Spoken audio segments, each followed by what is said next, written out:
Boa noite, irmãos. Boa noite a todos. Sejam bem-vindos. Que bom ter vocês aqui. Live repentina, de repente, né? Não tinha programado, não tinha marcado nada com vocês, mas senti aí o desejo de fazer essa live essa noite, junto com meu amigo Pastor Kleber Malaquias, para falarmos um pouco mais a respeito do coração, porque eu entendo que é um assunto que as pessoas estão gostando muito de ouvir, estão crescendo muito, evoluindo muito, então decidi falar um pouco mais sobre esse assunto. Boa noite, Pastor Kleber Malaquias. Boa noite, mestre. Na benção. Graças ao bom Deus. E você? Aleluia. Na benção também. Glória a Deus. Que coisa boa, Pastor Kleber. Fico feliz. Pastor, Aleluia. te chamei essa noite para a gente. Não tinha nada programado, não é uma live programada, né? Mas para a gente Pois falar é, pra gente falar um pouquinho sobre. Um pouquinho mais sobre a questão da salvação, porque eu entendo que muitas pessoas estão crescendo muito nesse assunto, estão gostando muito e desejam ouvir mais sobre isso, sabe? exatamente. Então vamos aproveitar para falar. Maravilha. Alguém está perguntando quando estarão abertas as matrículas para o Código do Reino. Já está aberta a matrícula, já está encerrando a matrícula dos Códigos do Reino. Porque nós já estamos quase com lotação máxima do Código do Reino, gente. Já está quase com lotação máxima. Então, você que quer fazer, já está encerrando. Então, tá aí o Thiago Lobos. Tiago Lobos, Deus abençoe. Tiago, vê se você coloca aí para nós, né, na Ô, minha Thiago. bio, o link do Códigos do Reino, porque os irmãos estão procurando aí, ó, como comprar. Então, o Thiago vai colocar agora aí o link na minha bio. Vocês vão lá na minha bio, dá uma clicada no link e vá para o Códigos do Reino, tá bom, pessoal? Isso. Não achei o link na sua bio. O Thiago vai colocar lá agora, o irmão. O Thiago vai colocar lá agora. Então, nós vamos falar um pouquinho sobre a salvação aqui. Malaquias, meu amigo, está com a Bíblia aí, Malaquias? Opa, pronta. Na mão? No jeito. Esse assunto tem despertado as pessoas, hein, Malaquias? Mais do que eu imaginava. Bastante. E glória a Deus por isso. Graças a Deus por isso. As pessoas estão ávidas por esse assunto, por ouvir, por aprender mais, né? Um assunto necessário. Extremamente necessário, né? Uma coisa que a gente precisa entender é que Deus não é apenas nosso juiz, né? Exatamente. Deus é também nosso Salvador. Deus não é somente nosso juiz, ele também é nosso Salvador, ok? Aleluia. Ele é nosso juiz, ele nos julga por causa da sua justiça, mas ele também nos ama e nos salva por causa do seu amor. Então, desde que Deus julgou o homem segundo a sua justiça, ok? Depois do homem haver pecado lá no Éden, ele também tem a esperança de remir esse homem por meio da sua salvação, Glória a Deus. porque ele prometeu salvar o homem, né? Glória a Deus. Ele prometeu salvar o homem. Quando o homem peca no jardim, Malaquias, o que é que ele perde? Certo. O quê? Dentre muitas coisas que ele perde, uma das principais coisas que o homem perdeu no jardim foi o seu direito de primogenitura, Hum, como homem, ok? O homem foi feito por Deus para contê-lo, para conter Deus como vida dentro do homem, ok?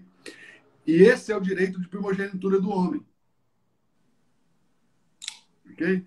O direito de primogenitura significa que algo é legalmente seu por nascimento. Então, quem está anotando, anote aí, ó. O direito de já primogenitura, peguei, já peguei. exato aí. O direito de primogenitura, ok? Significa que algo é legalmente seu por nascimento. Uau. Então, alguma coisa é legalmente minha por nascimento. Eu tenho direito de primogenitura, ou seja, significa que algo é legalmente meu por nascimento. O, o direito de primogenitura de um jovem príncipe é o reinado, Certo. ok? Ou seja, ele vai se tornar rei e vai usufruir de todos os privilégios de ser um rei. Então, um jovem príncipe, ele tem esse direito por nascimento. Ele é legalmente herdeiro e é legalmente o direito da primogenitura dá a ele o direito de ser rei e de desfrutar de todo o privilégio de ser um rei, ok? Certo. Mas se esse jovem príncipe fosse sequestrado e levado para uma outra terra, o príncipe perderia o seu direito de primogenitura, apesar de continuar sendo filho do rei. Porque o fato de ser filho não vai mudar, né? O fato de ser filho não vai mudar, mas ele, como foi sequestrado para uma outra terra, ele vai perder o direito da primogenitura, por estar sequestrado. Então, quando o homem foi enganado por Satanás para que desobedecesse a Deus no jardim, ok? E tomasse, assim, a vida e a natureza satânica para si, fosse cheio de vida e natureza satânica, o homem foi sequestrado. Uau. Ok? O homem foi sequestrado e afastado do propósito de Deus e perdeu o seu direito de primogenitura, que é de conter Deus como vida. O homem, a humanidade em geral, está sequestrada.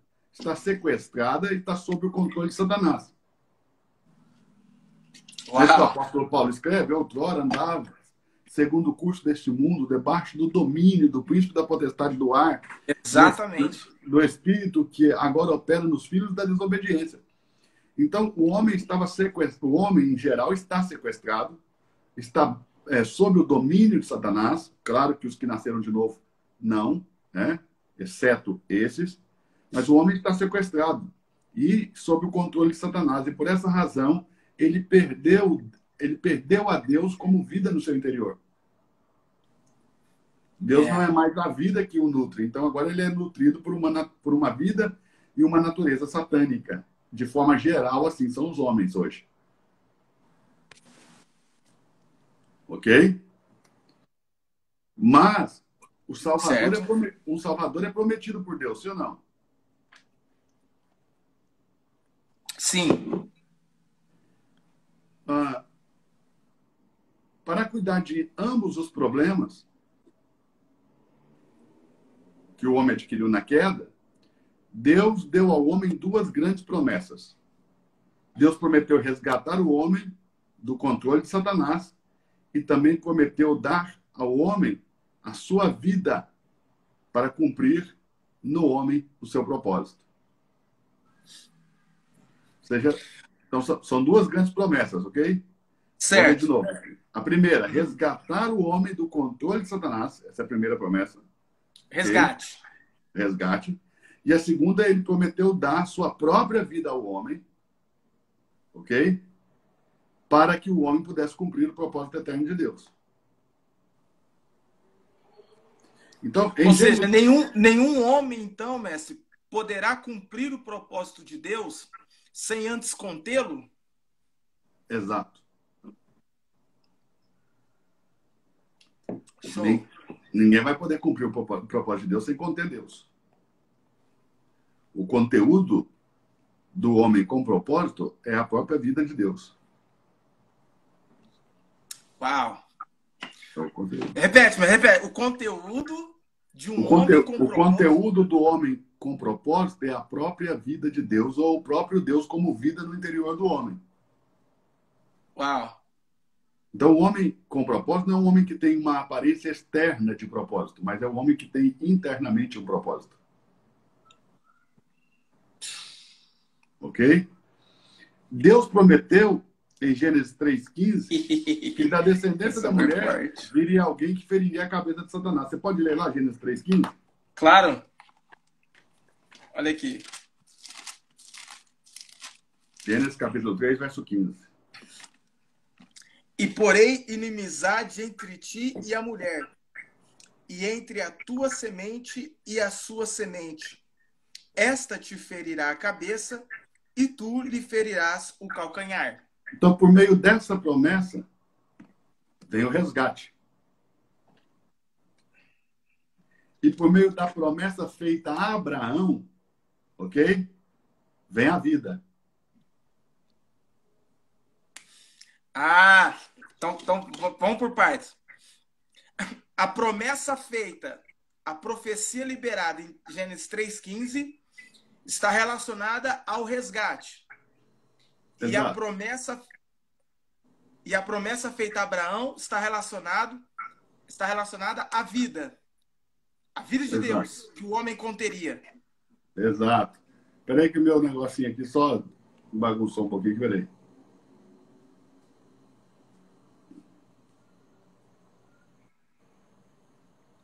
Peguei. Gênesis 22:18. Vamos lá? Bora. Gênesis 22:18, Deus prometeu que na descendência de Abraão, todas as nações, todos os povos da terra seriam benditos. Ó, Essa é a promessa de vida. e em tua descendência serão benditas todas as nações da terra, porquanto obedeceste a minha voz. Então, em Gênesis 3,15 está o resgate, e em Gênesis 22:18 está a vida, a promessa de vida. Forte. Ok? O Salvador foi primeiro prometido, ok? O Salvador, ele foi primeiro prometido. Então, ele é prometido em Gênesis capítulo 3, verso 15, ok? Certo? Ele como resgatador. E em 22:18 de Gênesis, ele é prometido como vida. Ok? Certo. Mas ele também foi profetizado. Ele não foi só prometido, ele foi também profetizado. São coisas diferentes. Nos foi prometido um Salvador. Amém? Mas também nos foi profetizado um Salvador. Uau. Então, em Gênesis 3,15 e em Gênesis 22:18, ele foi prometido. Ok? Agora nós vamos ver esse mesmo Salvador sendo profetizado. Uau. Que é coisa diferente. Segundo essas duas promessas que Deus fez, Deus profetizou no Antigo Testamento acerca daquele que viria, que é o próprio Deus vindo na carne para salvar o homem. Ok? Oh, meu Deus. O meu cabo daqui tá mexendo no meu... Peraí. Aí. Vamos ver se fica calmo agora.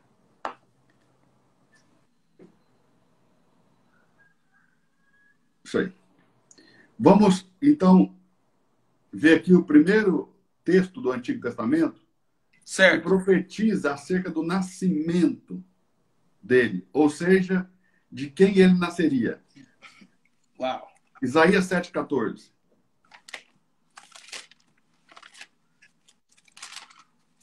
Então, aqui é o Salvador, Malaquias, sendo profetizado. Ok? Primeiro é a promessa do resgate, do resgatador, e a promessa dele como vida. Agora estamos vendo o aspecto da profecia. Exato. Nós vimos primeiro Show. o aspecto dele como promessa. Agora nós estamos vendo a promessa como profecia. Ok? Show. Pode 7,14. ler. Isso. Portanto, o mesmo Senhor vos dará um sinal. E eis que a virgem conceberá e dará à luz um filho e chamará o seu nome Emanuel. Então, quem ele vai nascer? Ele vai nascer Emanuel, ele vai nascer de uma virgem, ele vai nascer menino. Forte. Então, aqui está falando Profecia. a profecia de quem ele nasceria.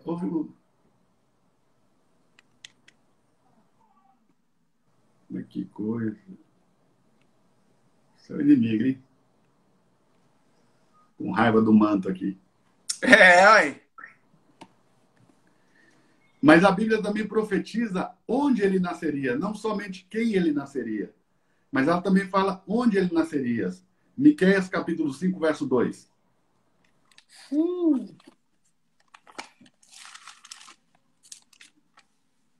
Miqueias 5,2. Exato. E tu, Belém Efrata, posto que pequena entre milhares de Judá, de ti me sairá o que governará em Israel, e cujas saídas são desde os tempos antigos, desde os dias da eternidade. Essa aqui é forte. Então está dizendo que ele vai nascer em Belém de Judá. Então a profecia de quem ele vai nascer, mas a Bíblia deixa claro, profecia, onde ele vai nascer. Onde De ele vai onde nascer? ele nasceria. Exato, onde vai nascer também. Cara, olha a construção, cara. Perfeito. A Bíblia deixa claro as duas coisas. Quem ele vai nascer e onde vai nascer. Ok? E a Bíblia fala mais. Ela também descreve a aparência dele. Aí Quem ele nasceria, onde nasceria e qual seria a sua aparência. Quer ler? Opa! Isaías 52, 14.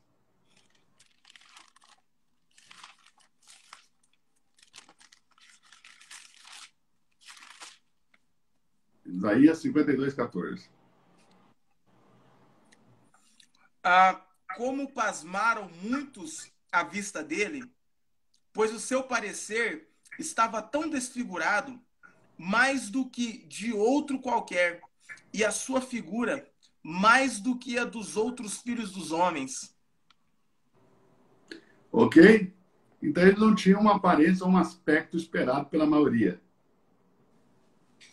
É. Veja o 53, verso 2. Porque foi subindo como renovo perante ele, e como raiz de uma terra seca. Não tinha beleza nem formosura, e olhando nós para ele, não havia boa aparência nele, para que o desejássemos. Pegou? Opa! Esse negócio aqui já está me dando nos nervos. Malaquias. Sim. A Bíblia também mostra como ele ministraria. Mostra quem nasceria, onde nasceria. De onde a sua aparência. Qual seria a sua aparência e também como ele ministraria. Isaías capítulo 61, verso 1.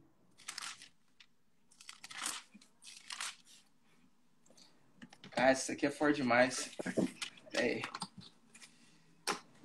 61. O Espírito do Senhor Deus está sobre mim, porque o Senhor me ungiu para pregar boas novas aos mansos, enviou-me a restaurar os contritos de coração, a proclamar liberdade aos cativos e a abertura de prisão aos presos. Então, é assim que ele ministraria. Está profetizado. Profetiza quem ele nasceria, onde nasceria, qual seria a aparência, como ministraria. Lê também Isaías 42, 1. 42, 1. Eita. Esse meu negócio aqui na internet está...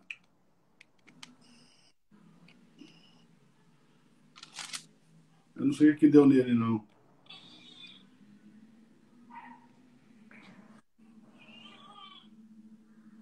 Da internet, não. Da live aqui. Não está conseguindo segurar. 42, 1? 42, 1.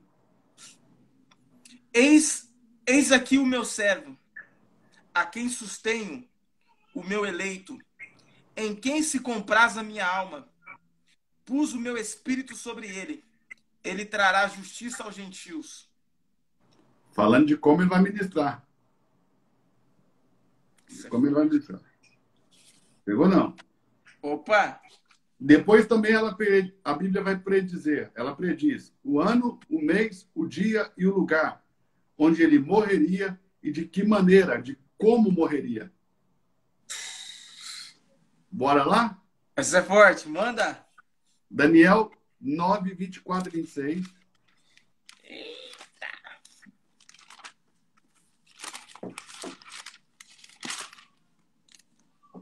Daniel 9. Capítulo 9, verso 24 e 26. Pode ler? Pode. 24. 70 semanas estão determinadas sobre o teu povo e sobre a tua santa cidade, para cessar a transgressão e para dar fim aos pecados e para expiar a iniquidade e trazer a justiça eterna e selar a visão e a profecia e para ungir o Santíssimo. 26. E depois de 62 semanas será cortado o Messias, mas não para si mesmo. E o povo do príncipe, que há de vir, destruirá a cidade e o santuário, e o seu fim será como uma inundação, e até o fim haverá guerra. Estão determinadas as assolações. Então, pronto. Está falando do tempo. Êxodo capítulo 12, verso 1 ao 6. Mano, isso aqui tá doido.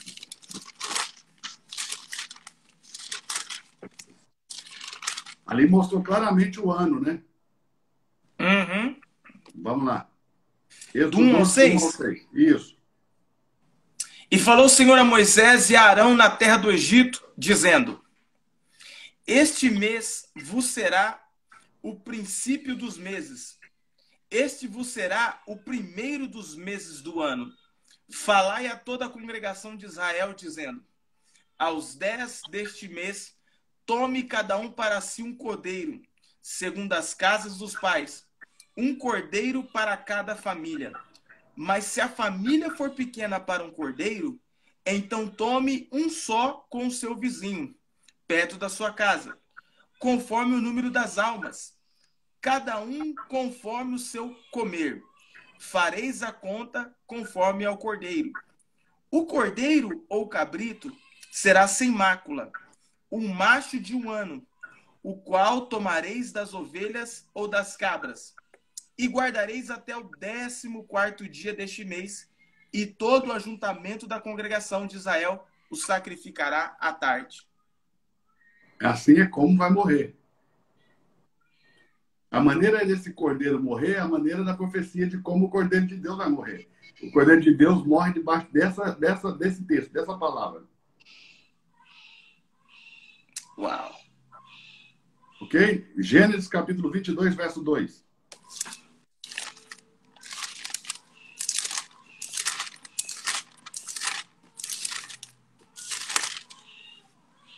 (22, 2). E disse: Toma agora o teu filho, o teu único filho, Isaque, a quem amas, e vai-te à terra de Moriá, e oferece-o ali em holocausto sobre uma das montanhas que eu te direi. Na mesma terra de Moriá foi que Jesus foi crucificado. Foi mesmo. Tudo profetizado, está tudo profetizado. Deuteronômio 21, 23.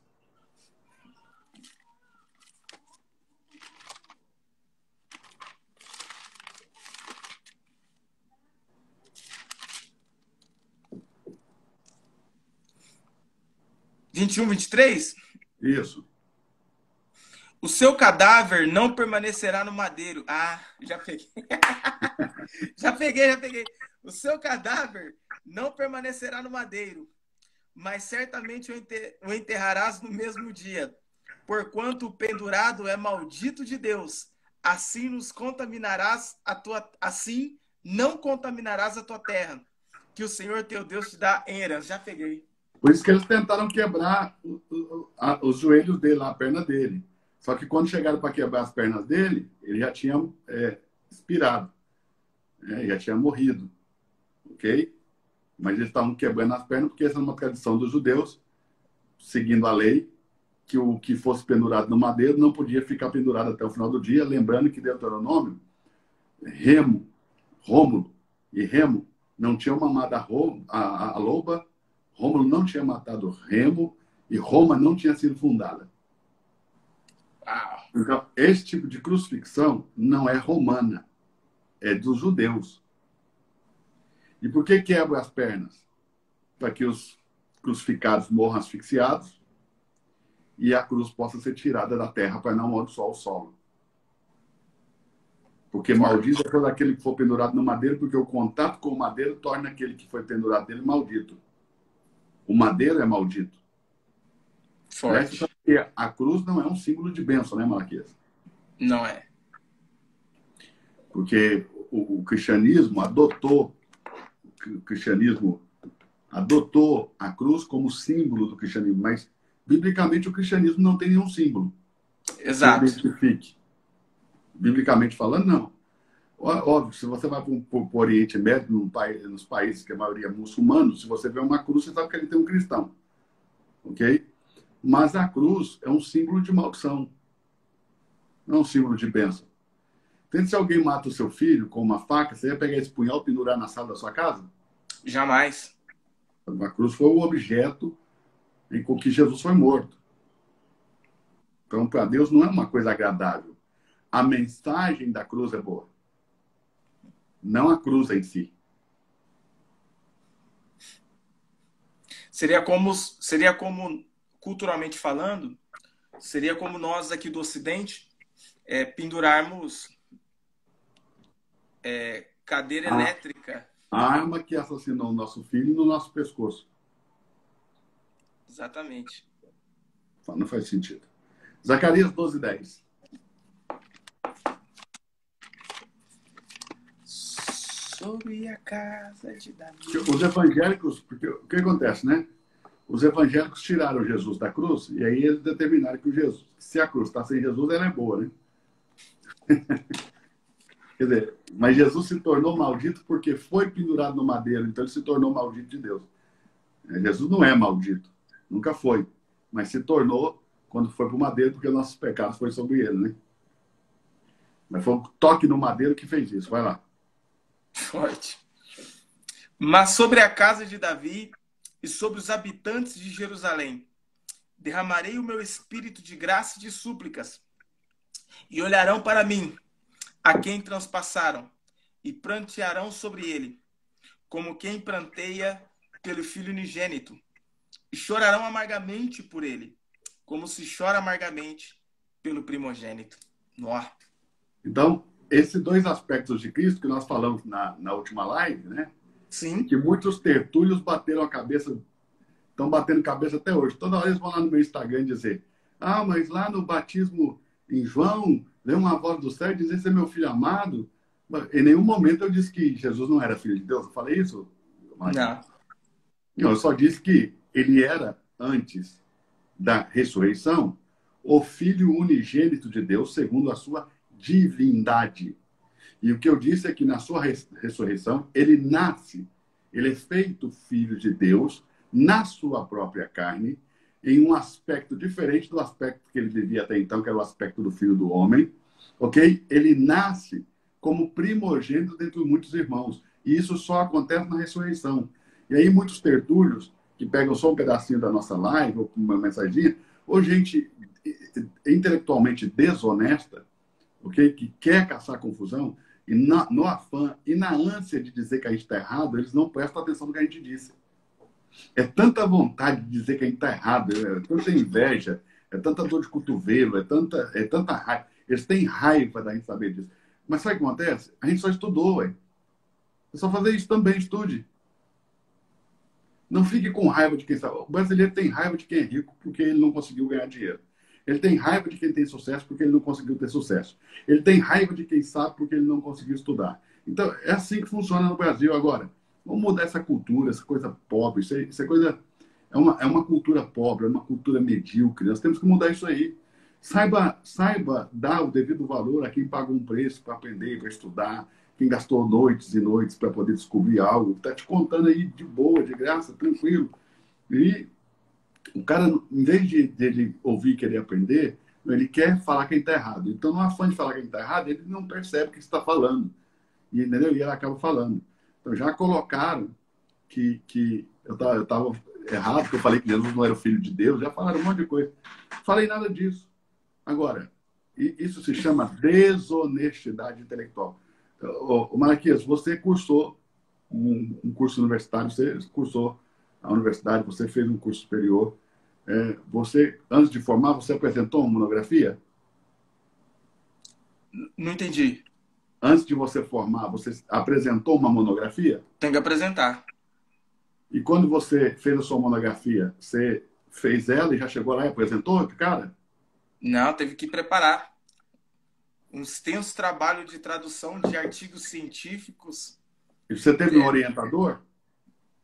Com certeza. E você foi nele e voltou várias vezes para poder deixar sua monografia em ordem? Com certeza. Ele julgou a sua monografia no primeiro momento que você levou lá ou ele procurou te entender? Não, ele primeiro leu, viu alguns termos eu traduzi, mas naquele artigo, naquela tradução não era boa, então ele foi me orientando, mas explicou, né, o porquê. Esse é o trabalho. Então, você vê que a vida acadêmica, o processo da vida acadêmica, como que ele é construído? Primeiro você ouve, primeiro você lê, primeiro você compreende, depois você contesta. E o fato de você contestar não quer dizer que o outro esteja errado. Talvez a pessoa se expressou mal, talvez você entendeu mal.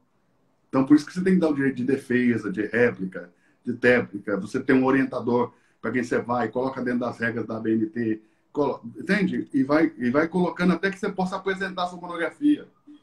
Que é só, a monografia é só uma pesquisa, né? Fazer uma monografia é aprender a pesquisar. Ou seja, quem não fez isso nem pesquisar sabe.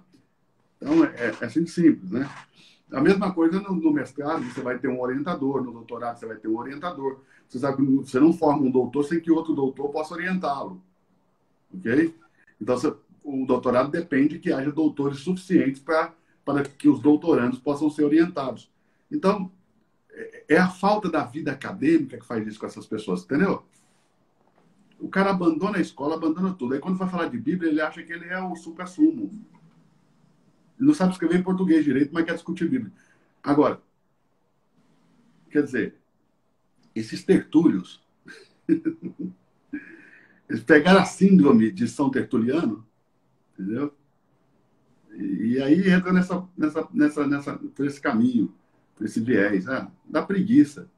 Você vê que falta neles o bom tato de quem estudou. Se você conhece quem passou pelo banco de uma universidade, você conhece quem passou pelos bancos de uma escola.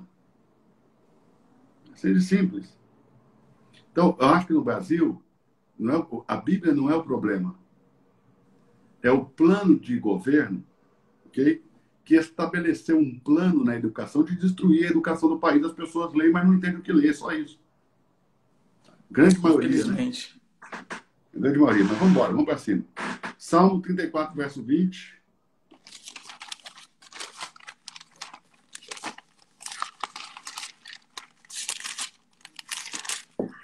Naquele dia nós lemos o texto de Romanos 1,4, né, Malaquias? Deixou tão claro, né? E foi designado Filho de Deus pela ressurreição. Não tem outro caminho, não tem que discutir. O texto mata tudo. Aí eles fazem uma salada mista dos textos, misturam tudo, porque onde tem filho, eles acham que está falando do mesmo filho. Eles não sabem fazer uma separação de filho unigênito, filho primogênito, okay? De filho de Deus, de filho do homem. Então, onde tem filho, eles acham que é filho, tudo é filho. Então, mistura. Quer dizer, essas coisas não fazem diferença realmente para quem não estudou minuciosamente, detalhadamente, cada aspecto de Cristo. É claro que não faz sentido para quem não estudou, nada faz sentido. Para quem não estuda essas coisas, não faz sentido. Para quem não estudou matemática, se você disser que 4 mais 4 é 9, para ele vai dar no mesmo. Que sentido que faz? Ele não estudou, ele não sabe. Entendeu? É assim. Pode ler. Exatamente.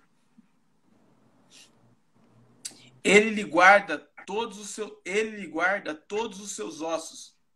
Nem sequer um deles se quebra. Veja, o intento de quebrar os ossos dele houve.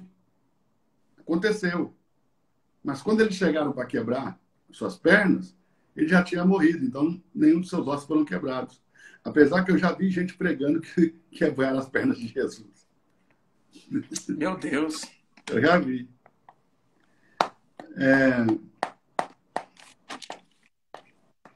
Também retrata a Bíblia, o Velho Testamento, figuradamente, que ele entraria na morte, no túmulo e ressuscitaria no terceiro dia para se tornar sinal para aquela geração, para o arrependimento dos pecados, ok? João capítulo 1, verso 2.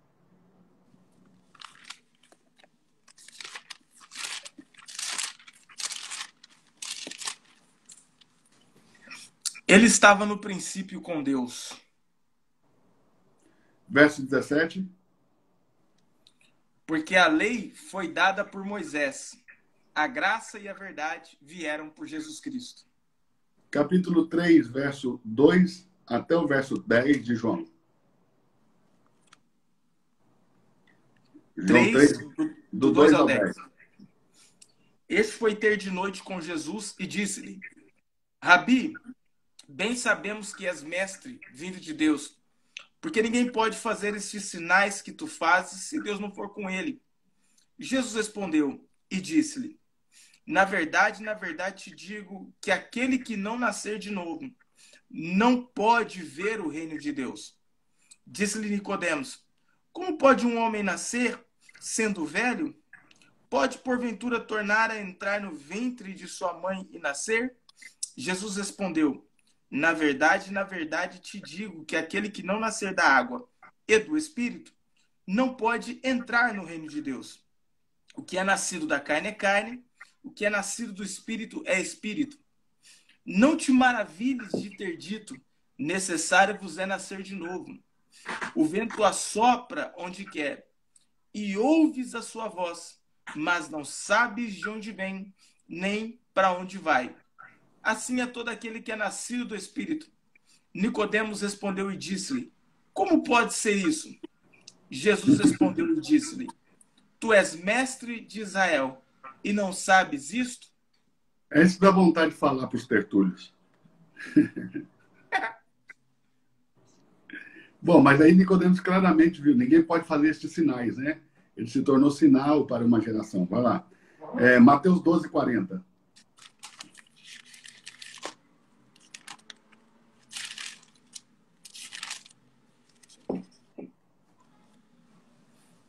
Pois, como Jonas esteve 3 dias e 3 noites no ventre da baleia, assim estará o Filho do Homem 3 dias e 3 noites no coração da terra. Então está falando figuradamente, Malaquias, da sua morte, da sua ressurreição e dos sinais que ele se tornaria para uma geração, para o arrependimento dessa geração, ok? Então, quando Cristo veio, ele cumpriu todas estas promessas e profecias. Amém. Ele veio e cumpriu tanto as promessas como as profecias acerca dele. Ele é o cumprimento. Então, o Velho Testamento é simplesmente essa pessoa maravilhosa de Cristo sendo prometida e profetizada. Ok? Aquele Certo. que foi prometido e profetizado por Deus no Velho Testamento encarna no Novo. Se torna carne, se materializa no Novo. Ok? Então, e se materializa como? Como um homem, Deus, Salvador. Então, como homem, Deus, Salvador, nós vamos ver aqui 3 pontos. Um ponto A, ponto B, ponto C. O primeiro ponto é esse Deus, homem, Salvador, encarna.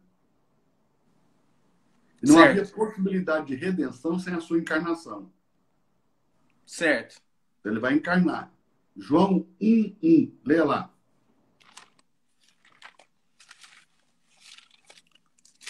No princípio era o Verbo, e o Verbo estava com Deus, e o Verbo era Deus. O que é um verbo, Malaquias?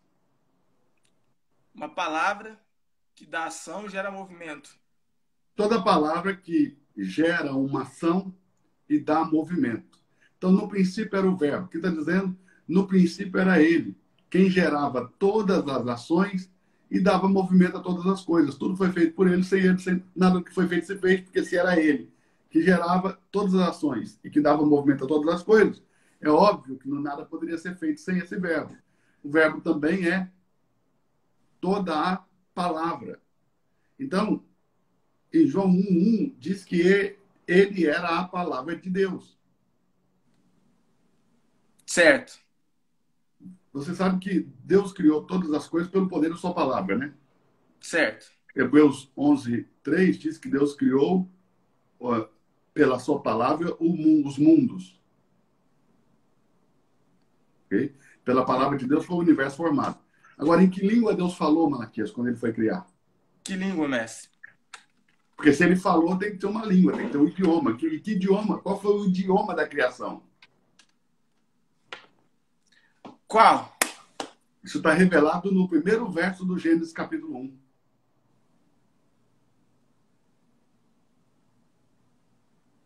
revelado para nós. Forte. Recita aí Gênesis capítulo 1, verso 1 em português. No princípio criou Deus o céu e a terra.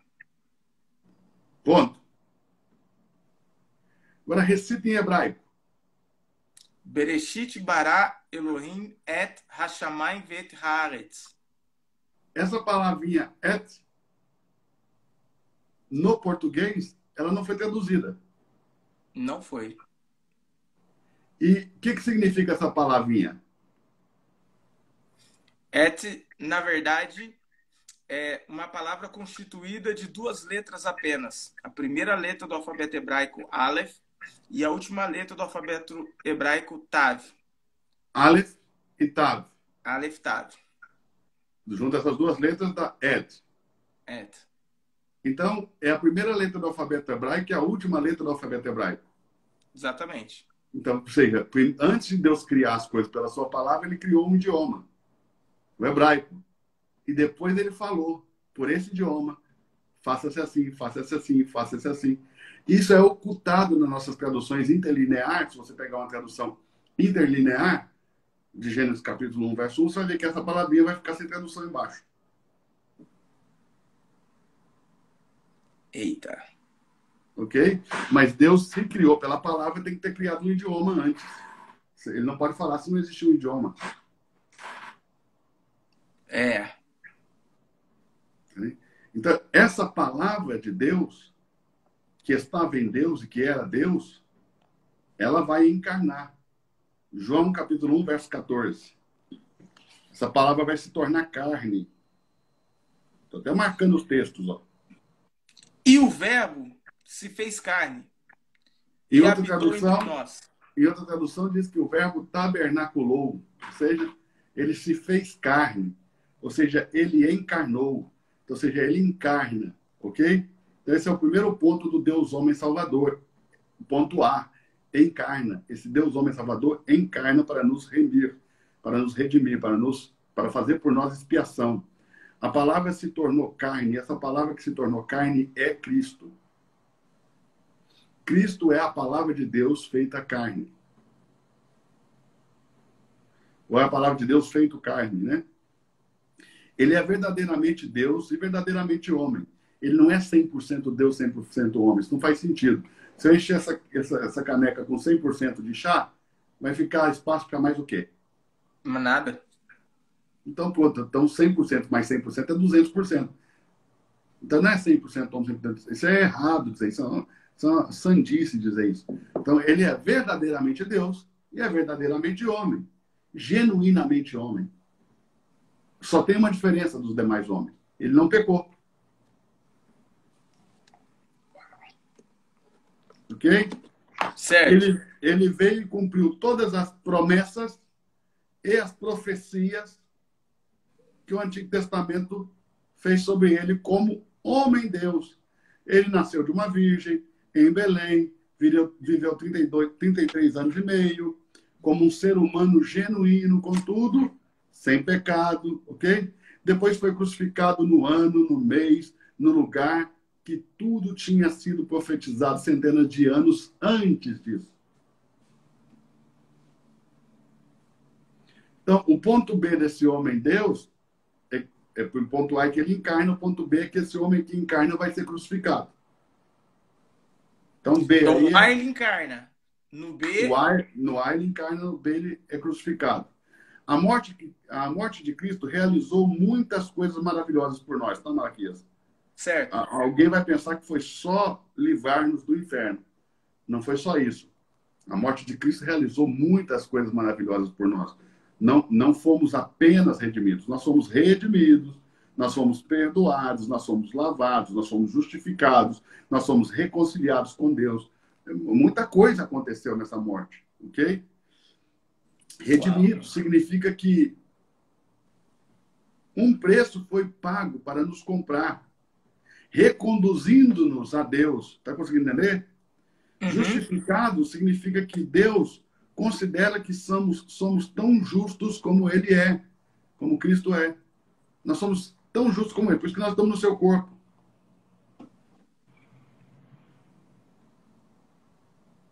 Não tem como a cabeça ser justa e o corpo não. Como é que pode entender isso? Não tem. Ele todo é justo. Se você é corpo dele, você é tão justo quanto ele.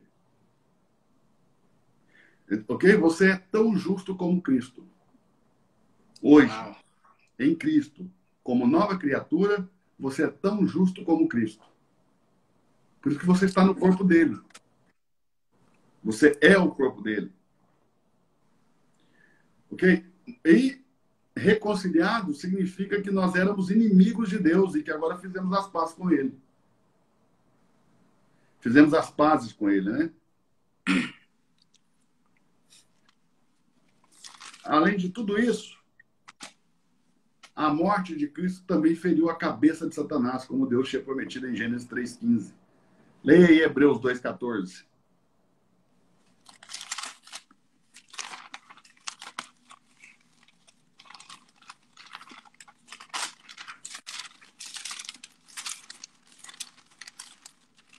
Dois 14. E visto como os filhos participam da carne e do sangue, também ele participou das mesmas coisas, para que pela morte aniquilasse o que tinha o império da morte, isto é, o diabo. É poderoso demais. Leia de novo, Maraquita, para ver se o pessoal entende. E visto como os filhos participam da carne e do sangue, também ele participou das mesmas coisas, para que pela morte aniquilasse o que tinha o império da morte, isto é, o diabo. Então, no ponto A ele encarna, no ponto B ele é crucificado, e no ponto C, que nós vamos ver agora, ele ressuscita. Então, aqui está a base de toda a nossa completa salvação. Encarnação, crucificação e ressurreição. Os três pontos mais importantes da redenção do homem. A encarnação, nós não poderíamos ser remidos ou redimidos se ele não encarnasse. Nós não poderíamos ser redimidos se ele não morresse. E nós não poderíamos ser redimidos se ele não ressuscitasse. Por isso que Romanos, capítulo 10, verso 9 e 10, vai dizer que quem é salvo? Aquele que a Jesus confessou como Senhor e acreditou ou creu que Deus ressuscitou Jesus dentre os mortos. Por que ele não ressuscitou a si mesmo? Por que Deus precisou ressuscitá-lo? Porque o homem não pode ressuscitar a si mesmo, ele precisa ser ressuscitado por Deus. E ali na sua ressurreição, ele vai, na sua morte, morrer como homem. E na ressurreição, ele vai ser ressuscitado por Deus como um homem é ressuscitado por Deus. Mas quando ele é ressuscitado, ele é designado na carne, filho de Deus, primogênito dentre muitos irmãos. Por isso que Romanos, capítulo 1, verso 4, vai dizer, designado por Deus, filho de Deus com poder, pela sua ressurreição. Que não foi feita e executada por ele mesmo, sim, o próprio Deus o ressuscitou. Ressuscitou. Então, aquela fraqueza do filho do homem, que foi crucificado, ressuscita em poder para a glorificação. Forte. Ok? Mas por meio da ressurreição é que ele foi designado filho de Deus na sua carne. Ele só era filho de Deus na sua divindade. Mas essa divindade encarna. E esse que da carne nasce, ok? Não era filho na carne. Ele se tornou filho na carne e na ressurreição. Então, os aspectos o unigênito é o filho segundo a sua divindade. O primogênito é o filho segundo a sua carne. Assim como hoje eu e você somos filhos de Deus, tanto no espírito como na alma como no corpo, a nossa carne é filho de Deus. Nós somos filhos de Deus na carne. Ok? Mas ele foi o primeiro, nós viemos depois. Ele é o primogênito. Você não é filho de Deus apenas no espírito, você é filho de Deus também na carne. Daí a promessa de glorificação do seu corpo. Mas um passo mais à frente, vamos lá. Então, ao terceiro dia, depois de sua crucificação, ele ressuscitou para se tornar o Espírito que dá vida, a fim de dar vida ao homem, cumprindo assim a promessa de Gênesis 22, verso 18. 2:18? Claro que nós lemos que ele falou: em ti, Abraão, serão benditas todas as famílias da terra. Ele prometeu dar vida, né? Então, olha bem. De Abraão vem Davi. De Davi vem tanto José como Maria, né? José vem da casa de Davi por Salomão. Maria vem da casa de Davi por Natã.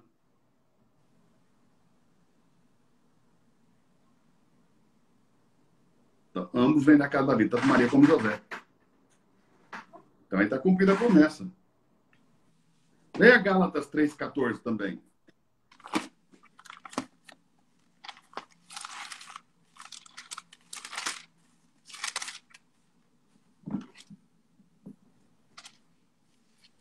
Para que a bênção de Abraão chegasse aos gentios por Jesus Cristo e para que pela fé nós Olha bem, recebamos a bênção de Abraão chegou aos gentios por meio de quem? Jesus Cristo. Então, veja como que a priori parecia que eu estava dizendo em Gênesis 22, 18 algo sem sentido. Mas olha como o Novo Testamento esclarece e revela que a bênção de Abraão só me alcançou por meio de Cristo. Ela chega em mim por Cristo. Leia de novo.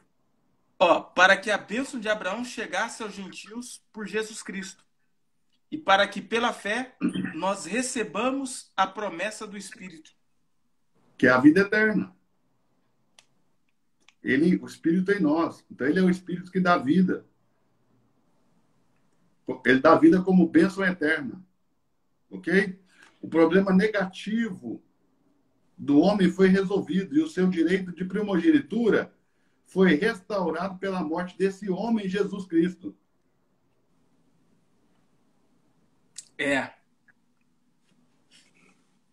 Falando aí, já retorno. Fica à vontade. Vocês estão pegando aí, pessoal? Se estiver pegando, bate o dedo no coraçãozinho aí. Deixa eu ver se você está pegando mesmo. Deixa eu ver se você está entendendo. Mete o dedo nesse coraçãozinho aí. Ó, tem bastante gente entendendo, tá vendo? Ó, o coraçãozinho está subindo ali. Então tem isso. Muita gente está compreendendo. Isso aí. Bate o dedo aí se você está compreendendo. Todos os problemas do homem com os pecados perante Deus foram resolvidos. E a cabeça de Satanás, a serpente, que sequestrou o homem, foi esmagada. Agora o homem pode crer em Jesus para ser salvo do seu pecado e da morte e receber vida de Deus, a fim de cumprir o propósito eterno de Deus. Olha que coisa linda. Fomos restituídos a Deus. Agora podemos usufruir do nosso direito de primogenitura, do nosso direito de nascimento. Podemos usufruir disso, ok? E conter a vida de Deus dentro de nós.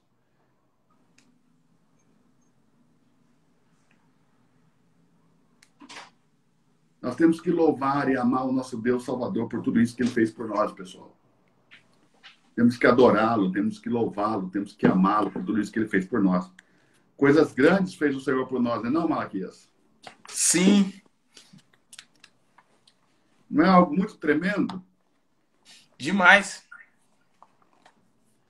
Eu quero continuar aqui, ô Malaquias, a falar de 5 aspectos objetivos da salvação plena de Deus. Certo. Ok? 5 aspectos objetivos da salvação plena de Deus que resolveram o nosso problema perante Deus. Forte. 5 aspectos, tá?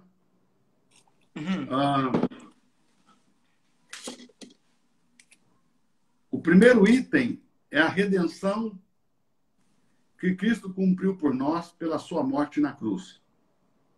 Esse é o primeiro item. Vamos ler Efésios capítulo 1, verso 7.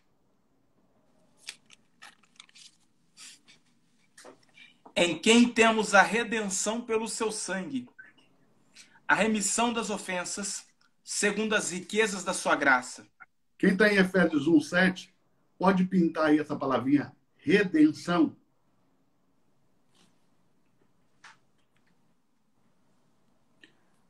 O que é redenção, Malaquias? O que, mestre?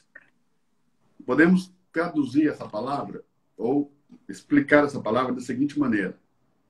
Redenção é readquirir. Redenção é readquirir por um preço. Então, o que é a redenção? Readquirir por um preço.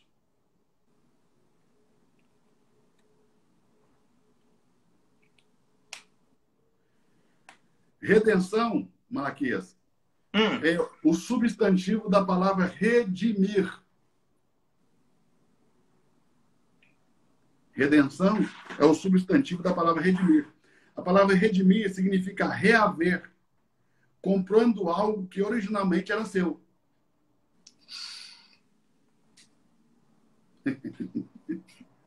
E nesse caso, seria o direito de primogenitura? Não, o homem. Ele comprando o homem para si. Velho, Deus comprando o homem de volta. Ou seja, por que redenção? Porque ele está readquirindo por um preço aquilo que originalmente já era dele. Mas se perdeu, então ele está readquirindo.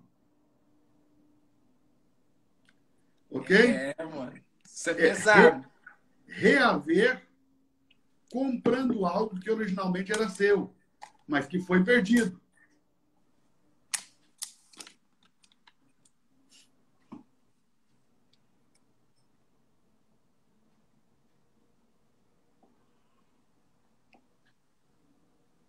Nós originalmente éramos de Deus, nós pertencíamos a Ele, Malaquias.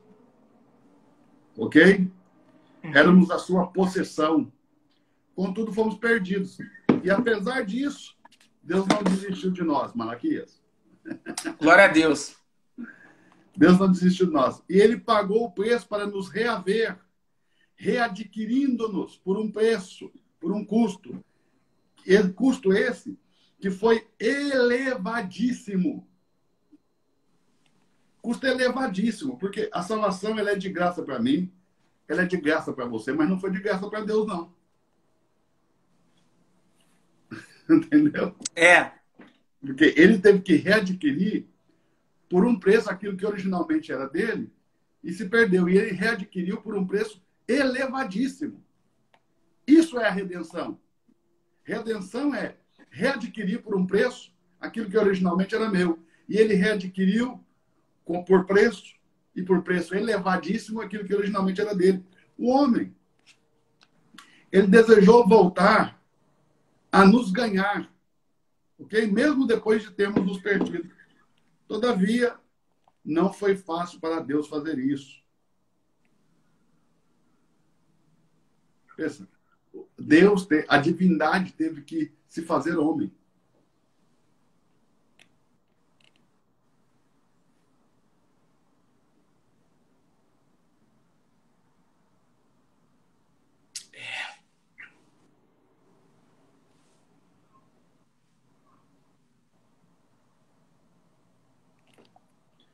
Por nós estarmos perdidos, ô Malaquias, e envolvidos com o pecado, ok?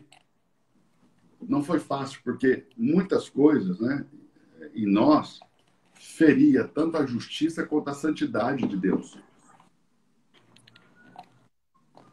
Quando ele nos salvou, nós estávamos chafurdados em delitos e ofensas, não é isso que diz a Bíblia? Isso, Efésios 2. Chafurdados em delitos e ofensas, ok?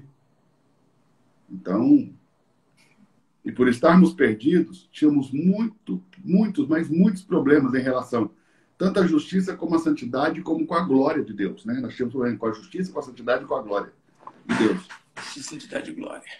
Estávamos sob uma exigência tripla, ok?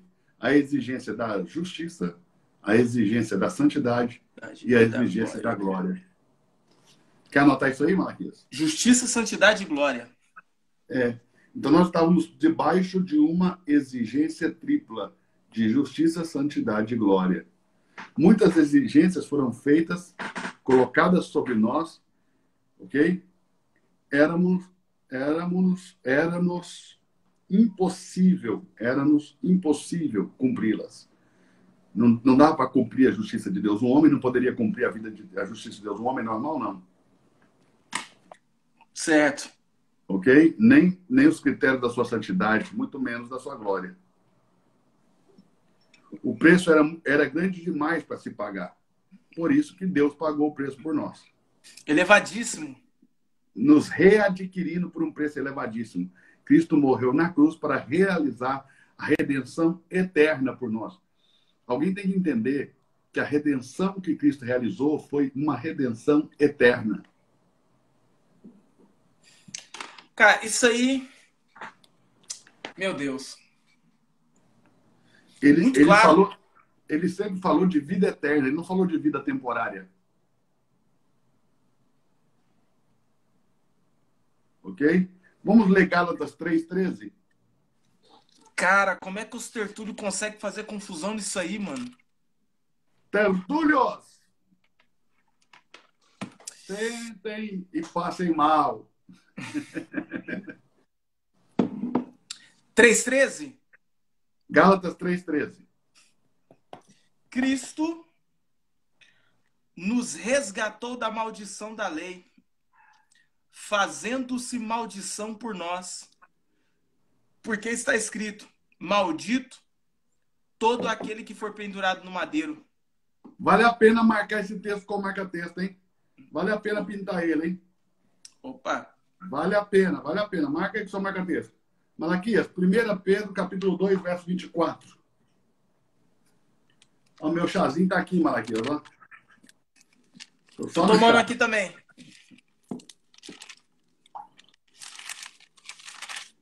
Primeira Pedro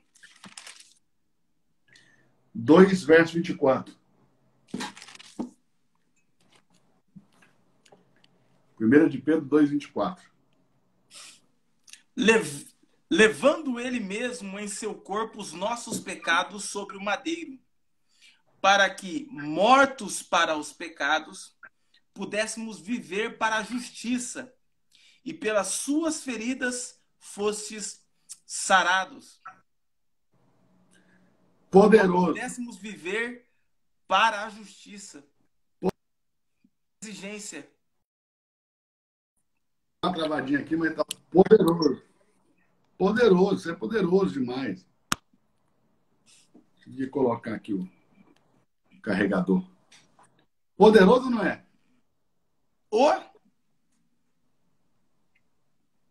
Poderosíssimo. Agora dá uma olhadinha aí no capítulo 3, verso 18 de 1 Pedro. 3:18. Vale a pena anotar aí o capítulo 2, verso 24 também de 1 Pedro, viu? Marca aí com marca-texto. 3:18 agora. Porque também Cristo padeceu uma vez pelos pecados, o justo pelos injustos, para levar-nos a Deus. Eu achei que ele tinha morrido pelos justos. Mas não foi, né, Malaquias? Ele morreu pelos injustos. Esse texto tem que pintar ele todo. Ele morreu pelos injustos, né? Tá certo isso? O texto diz isso. Porra, o justo demais. Morreu pelos injustos? O justo pelos injustos. Isso aí. Continue. Para levar-nos a Deus, mortificado, na verdade, na carne, mas vivificado pelo Espírito. Mortificados na carne, vivificados no Espírito. Amém? 2 Coríntios, capítulo 5, verso 21. 1 Pedro 3:18 também vale a pena marcar como marca-texto. Pinta aí, você que está aí assistindo. 5:21. Aquele que não conheceu o pecado, o fez pecado por nós, para que nele... O que não conheceu o pecado se fez pecado por nós, gente. Presta atenção nesse detalhe. Para que nele fôssemos feitos justiça de Deus. Isso Olha aí. aí a primeira exigência. Hebreus 10, 12. Cara, tá muito claro. Hebreus 10, 12. Ele é a nossa redenção eterna, Malaquias. Ele foi feito sacrifício uma só vez. Se você perdesse o que foi feito, teria que se fazer de novo. Nunca se fez de novo, porque nunca ninguém que adquiriu perdeu. É. Vai lá. 10, 12 de Hebreus. Uhum. Mas este, havendo oferecido para sempre um único sacrifício pelos pecados, De está novo. sentado à destra de Deus. Sacrifício único. Hebreus 9, 28, Malaquias. Assim também Cristo, oferecendo-se uma vez para levar os pecados de muitos. Já é o Aparecerá terceiro segunda vez. texto que nos mostra que ele só uma vez ofereceu. Não vai oferecer mais. Porque não se perde. O que ele conquistou foi eterno. Foi uma Exatamente. conquista eterna. Olha bem, dizer que a salvação pode ser perdida é uma bobagem sem tamanho. Se a pessoa verdadeiramente foi salva, não confunda isso com falsos irmãos. Tem gente no meio da igreja que parece com um salvo, mas nunca foi. Quem verdadeiramente foi salvo nunca vai perder essa salvação. É impossível, isso é uma bobagem sem tamanho. De que, assim, ó, de quem não esquadrinhou as escrituras mesmo, se você esquadrinhar e ler, é impossível você falar uma coisa dessa. Forte. Ou é quem estudou pouco, ou é quem estudou e não compreendeu. De duas, uma. Ou não estudou o suficiente, ou estudando não compreendeu.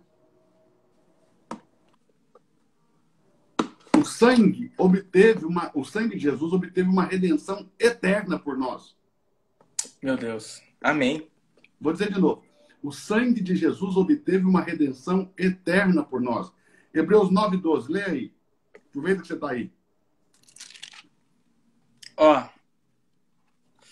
Nem por sangue de bodes e de bezerros, mas por seu próprio sangue entrou uma vez no santuário, havendo efetuado uma eterna redenção. Está aqui. Então, ele nos readquiriu para sermos propriedade sua eterna. Não tem mais como perder isso. Ele efetuou, o sangue de Jesus efetuou por nós uma eterna redenção. Eterna. Não, Deus não tem redenção temporária, irmão. E deixa eu te dizer uma coisa, Matias. Se Deus te salvasse hoje, e amanhã você fizesse alguma coisa que entristecesse ele de tal maneira a ponto de ele tirar essa salvação de você, ok? Uhum. Nós teríamos que consentir com o fato, com a ideia de que a presciência de Deus não funcionou. Por quê? Ele te salvou, mas depois você surpreendeu ele com um pecado que decepcionou tanto ele que ele teve que te tomar o que ele tinha te dado. Só que a Bíblia diz que ele não nos chamou antes de nos conhecer e predestinar. Aos que conheceu, predestinou, que predestinou, chamou, aos que chamou, justificou, e aos que justificou, glorificou. Como que ele me conheceu e eu peguei ele de surpresa? Fere a presciência de Deus. De forma vital. Lê o verso 14 aí. 9, 14. Quanto mais o sangue de Cristo, que pelo Espírito Eterno se ofereceu a si mesmo, imaculado a Deus, purificará as vossas consciências das obras mortas, para servirdes ao Deus vivo? Então, ele não ofereceu o sacrifício, senão pelo Espírito Eterno. O sacrifício de Cristo oferecido no tempo foi pelo Espírito Eterno, introduzido na eternidade. O efeito dessa redenção é um efeito eterno, Malaquias. Forte. 1 Pedro, capítulo 1, verso 18 e 19. Lê lá.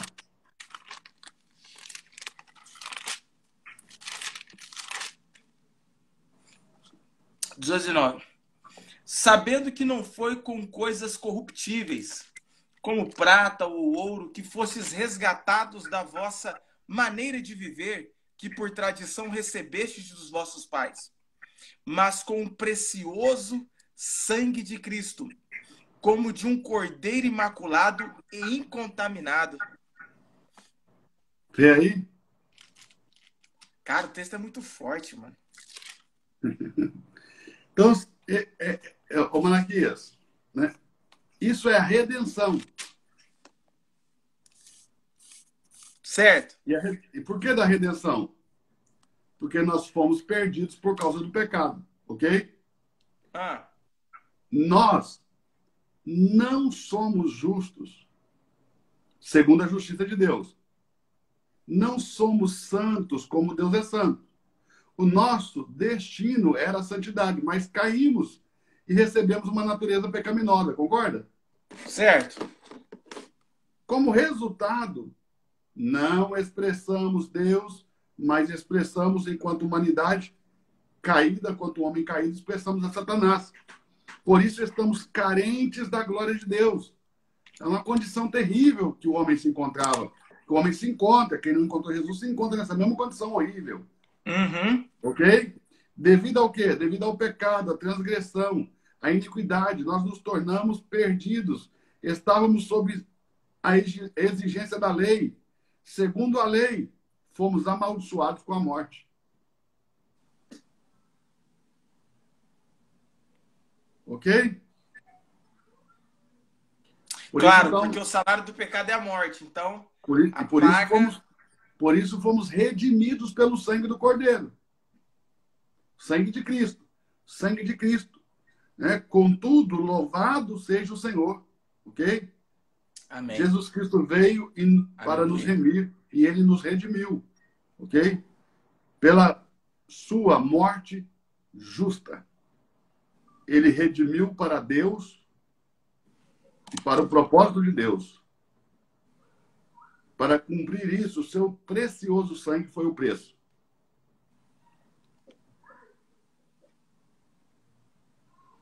Visto que nós não poderíamos pagar tal preço tão elevado. Poderíamos, Kleber? Jamais. Elevadíssimo. Então ele pagou por nós. Estávamos destinados a morrer em pecado, mas agora podemos regressar a Deus, ser perdoados por Deus, receber a vida de Deus, ser enchidos com Ele e expressá-lo. É maravilhoso, não é? Cara, isso aqui é muito forte. É? Agora nós podemos regressar a Deus, ser perdoados por Deus, ser cheios de Deus, ser cheios da vida de Deus e expressar o próprio Deus. Não é uma coisa incrível? Demais. Agora, Kleber, quanto ao perdão e à purificação dos pecados. Depois de pecar contra Deus, o homem precisava que Deus lhe perdoasse os seus pecados e purificasse-o dos seus pecados. Uma vez que ofendemos a Deus, precisamos do seu perdão. Você concorda? Claro. Se eu te ofendo, eu preciso do seu perdão. Se eu ofendo o Kleber, preciso que o Kleber me perdoe. Se eu ofendo a Deus, eu preciso do perdão de Deus. Sim ou não? Certo, sim. Judas, quando traiu Jesus, ele ofendeu a Jesus, mas foi pedir perdão para o sacerdote. Você lembra? Lembro. Deu errado. Em vez dele buscar perdão em Cristo, ele foi buscar perdão no sacerdote. Sabia? Ele disse que ele, arrependido, jogou as moedas. O que os sacerdotes disseram? Essas moedas aí caíram sangue inocente. Não dá para colocar no gasofilácio. Aí usaram as moedas para comprar um campo que chama Aceldama, né? O campo de sangue. Campo de sangue. Podemos falar disso em outro momento.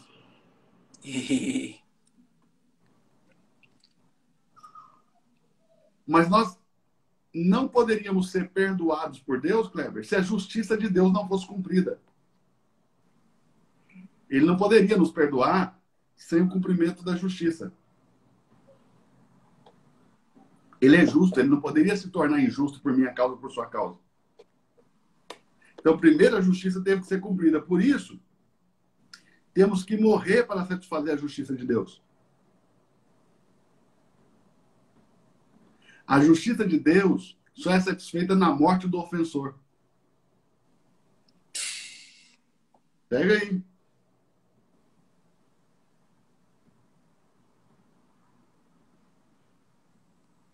Mas se todos nós, os homens, morrêssemos, Deus não teria ninguém para receber e cumprir o seu propósito. É muito simples.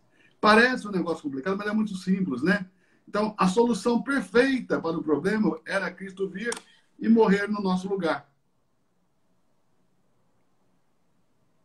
Isso que agradou a Deus. Então, por causa da sua morte, a justa exigência de Deus foi cumprida e agora nós podemos ser perdoados por Deus. Porque em Cristo, a exigência da justiça de Deus foi cumprida. Se cumpriu a justiça. Forte. E isso nos leva a esquecer dos nossos pecados.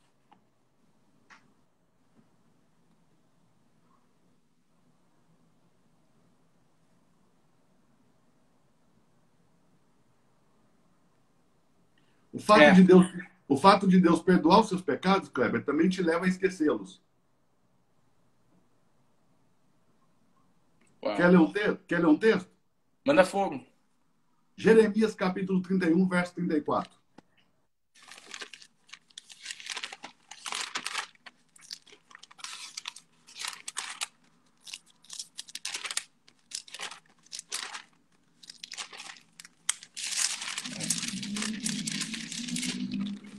E 34. Uhum. E não ensinará mais a cada um seu próximo, nem cada um seu irmão, dizendo: conhecei ao Senhor, porque todos me conhecerão, desde o menor até o maior deles, diz o Senhor. Porque lhes perdoarei a sua maldade, e nunca mais me lembrarei de seus pecados. Quando a gente perdoa alguém, a gente até perdoa, mas dificilmente a gente esquece do que aquela pessoa fez, não é? Não é? Verdade. Deus é diferente. Quando Deus nos perdoa, Cleber, os pecados, ele nunca mais se lembra deles. É forte demais, tá doido. Ok? Então, podemos ser perdoados por Deus por causa da morte de Cristo, ok? Por crermos nele. E quando Deus nos perdoa os pecados, ele esquece. Para ele é como se nós nunca tivéssemos pecados. É. Se você apenas acreditar nisso, você já é perdoado.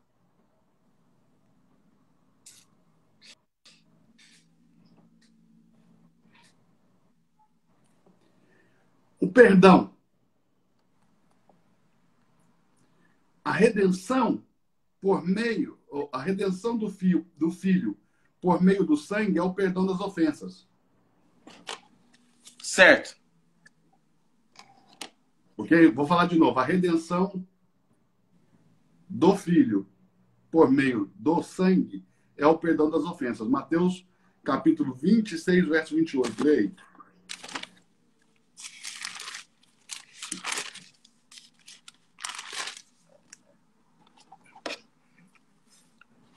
Porque isto é o meu sangue, o sangue do Novo Testamento, que é derramado por muitos, para a remissão dos pecados. Hebreus 9, 22.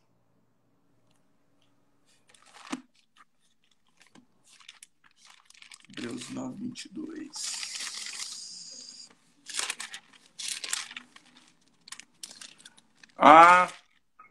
E quase todas as coisas, segundo a lei, se purificam com sangue, e sem derramamento de sangue não há remissão. Então, a redenção é o que Cristo cumpriu na cruz, né? É o que Cristo cumpriu pelas nossas ofensas, ok? Uhum. Perdão é o que ele cumpriu aplicando as nossas ofensas.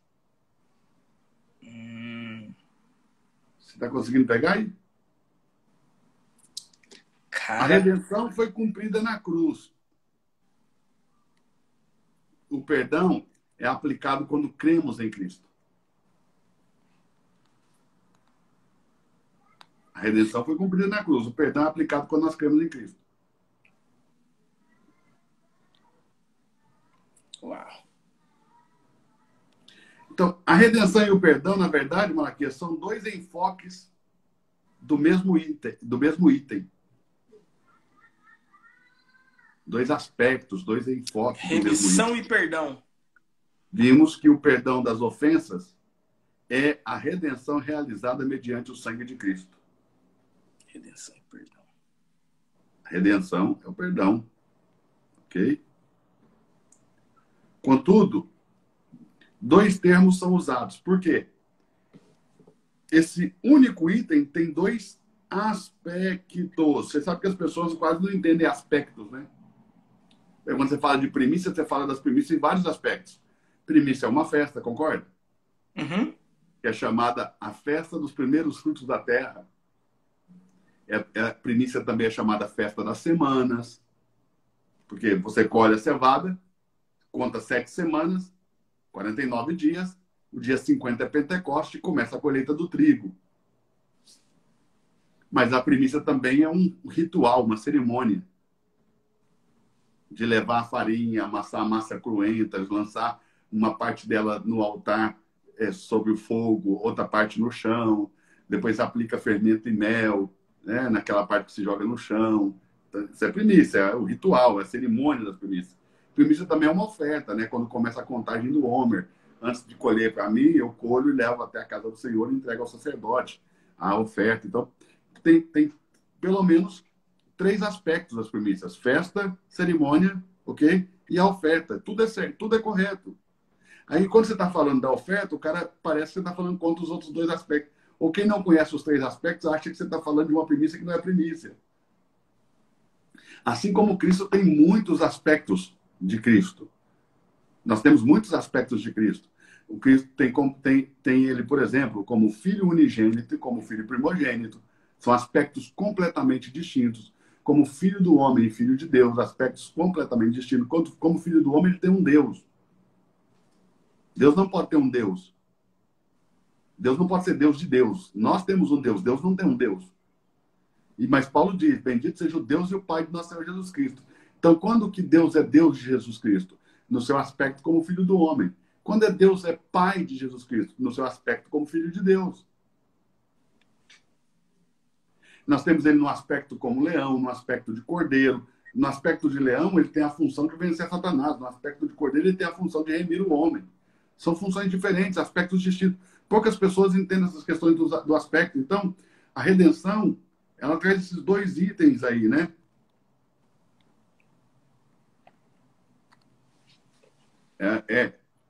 Tanto a redenção como o perdão.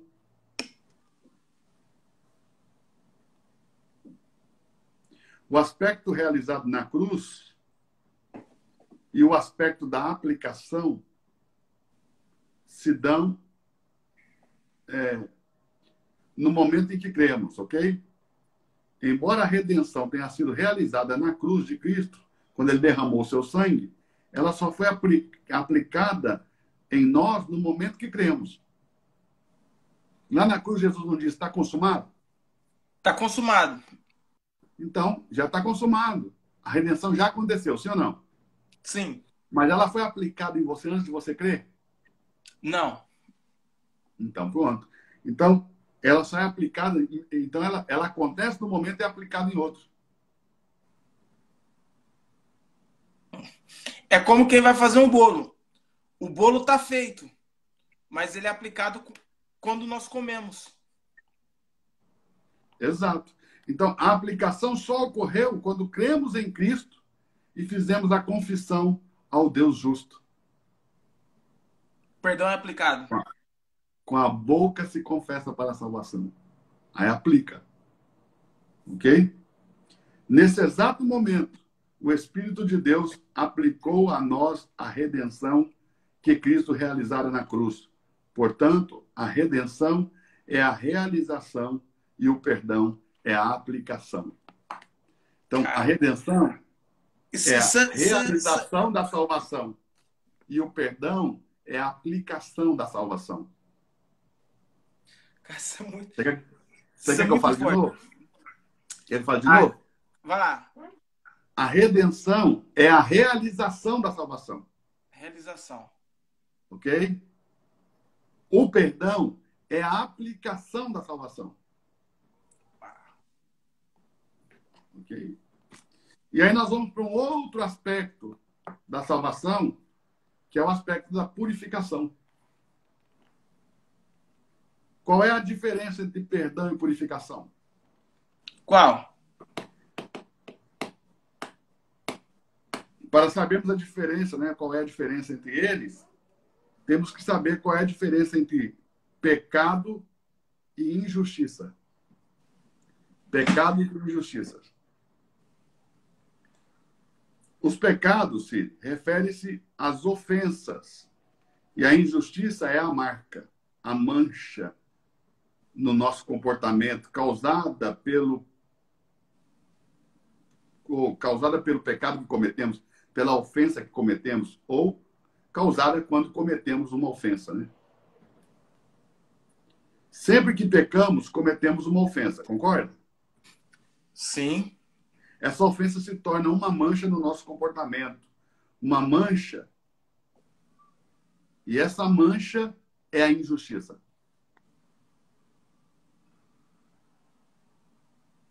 Ok? Certo.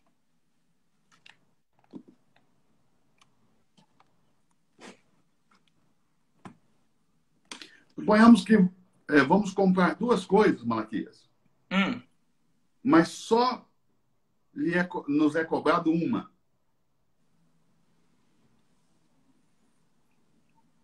Se pagamos apenas uma dessas coisas,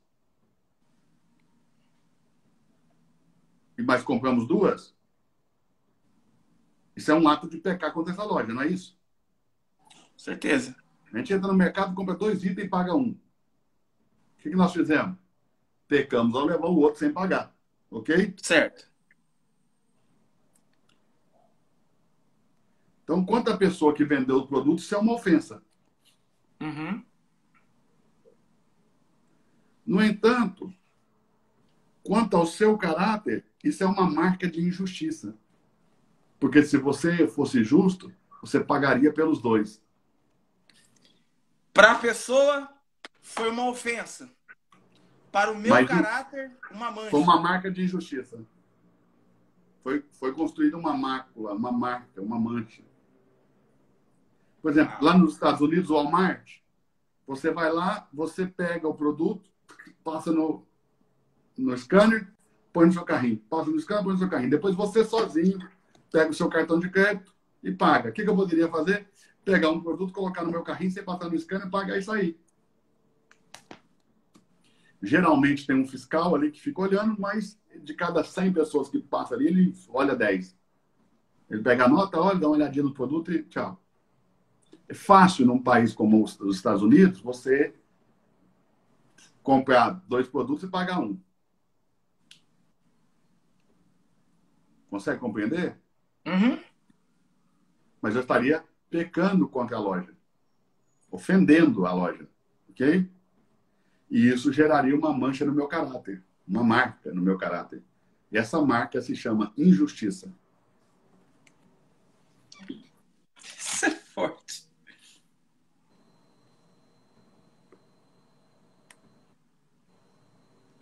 E aí, quando você faz isso, as outras pessoas não vão dizer que você é pecaminoso. Vai dizer que você é injusto, concorda?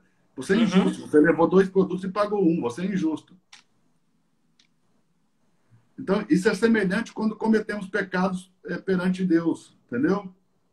No que se refere a Deus, os pecados são ofensas. Mas no que se refere a nós, são marcas de injustiça. Show. Então, temos de confessar os nossos pecados. Pois, por um lado, Deus perdoa-nos, ok? Os pecados, as nossas ofensas. As ofensas. Por outro lado, Deus tem que lavar a marca, a mancha da nossa injustiça. Porque não basta ele perdoar o pecado, ele tem que lavar a mancha, tirar a marca. Isso é a purificação. Uau! Por isso que João, 1 João, no capítulo 1, verso 9, lê lá 1 João 1, 9. Vai falar tanto de perdão de pecados como de purificação da injustiça. 1 João 1, 9. Se confessarmos os nossos pecados, ele é fiel e justo para nos perdoar os pecados e nos purificar de toda injustiça. Vê? Então, o perdão dos pecados é, na verdade, a purificação, o lavar da mancha da nossa injustiça. Isso foi forte. Pegou, Malaquias? Uau! Agora, isso tudo ainda não tem nada a ver com a justificação. Em termos de que a justificação segue outro padrão. Vamos ver algo da justificação? Certo. Romanos 3, 22, 23 e 24.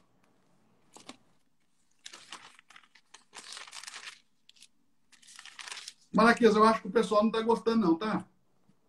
Não tá rolando coraçãozinho aí? Não, ninguém aperta o coraçãozinho, ninguém manda para os amigos, ninguém está gostando não, tá? Nós estamos falando sozinho aqui pro vento, hein, Malaquias? Meu Deus. 340 pessoas aí, Malaquias, ninguém aperta o botãozinho do coraçãozinho. Será que eles estão vendo do computador? Só não. Quem está no celular aperta o coraçãozinho. Tem gente vendo aí de celular. Aí, ó, o pessoal do celular aí, ó. Pode ler, Malaquias. Isto é, a justiça de Deus pela fé em Jesus Cristo, para todos e sobre todos os que creem, porque não há diferença. Porque todos pecaram e destituídos estão da glória de Deus, sendo justificados gratuitamente pela sua graça, pela redenção que há em Cristo Jesus. Olha, todos pecaram, todos carecem da glória de Deus, sendo justificados gratuitamente pela sua graça, mediante a redenção que há em Cristo Jesus, a quem Deus propôs como propiciatório mediante a fé no seu sangue, para manifestar a sua justiça, por Deus, na sua tolerância, não ter levado em consideração os pecados anteriormente cometidos, ok? Tendo em vista a manifestação da sua justiça no tempo presente, para ele mesmo ser feito justo e justificador daquele que é da fé de Jesus. Então, a justificação é pela fé. Justificação pela fé. O que é a justificação?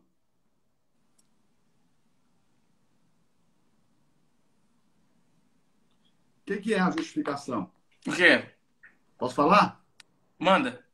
É a ação de Deus de aprovar alguém segundo a sua própria justiça. Não segundo a justiça própria do homem, segundo a própria justiça de Deus. Então, justificação é quando Deus te aprova, ok? Te medindo pela justiça dele. Essa é a justificação. Esse é o ato de justificação. É quando Deus te aprova segundo a justiça dele. Ok? A sua justiça não é a nossa justiça. Nem é o nosso padrão.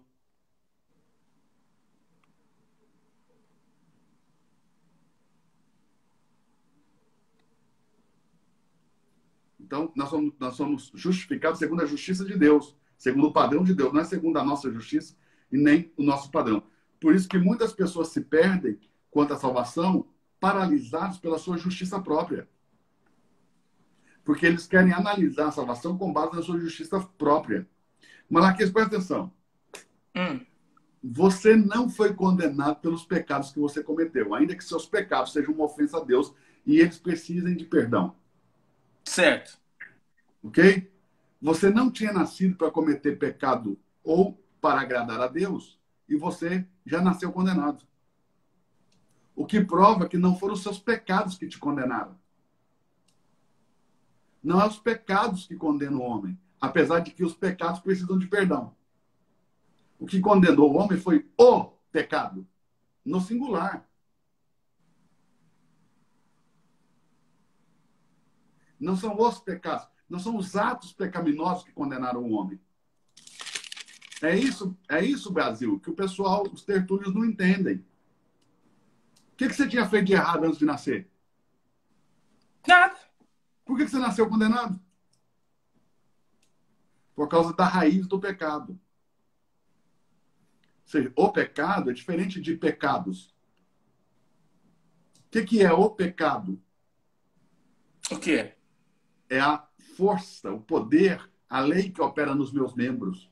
É o poder que está em mim. O que Paulo falou? Se eu faço o que não quero, não sou eu que faço, e sim o pecado que habita em mim.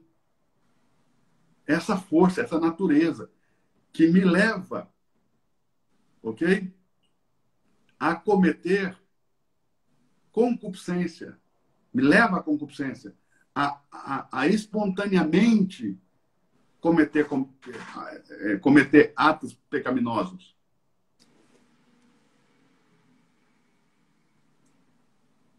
E pecados são os delitos, são os atos pecaminosos que eu cometo, motivado por essa força que me obriga.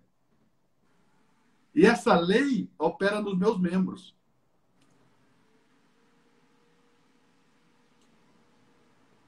Se você pegar Romanos do capítulo 1, verso 1, até Romanos capítulo 5, verso 12, só vai falar em pecados. Por isso que do capítulo 1, verso 1 até o capítulo 5, verso 12, não vai falar de vivificar. Porque só vivifica aquilo que foi morto. E o que foi morto pelo pecado. Então vai falar de perdão, porque fala de pecados. Pecados precisam de perdão. O pecado precisa de dar vida de novo, porque havia morte. Então, do capítulo 5, verso 12, até o final do 8, vai falar pecado e não pecados.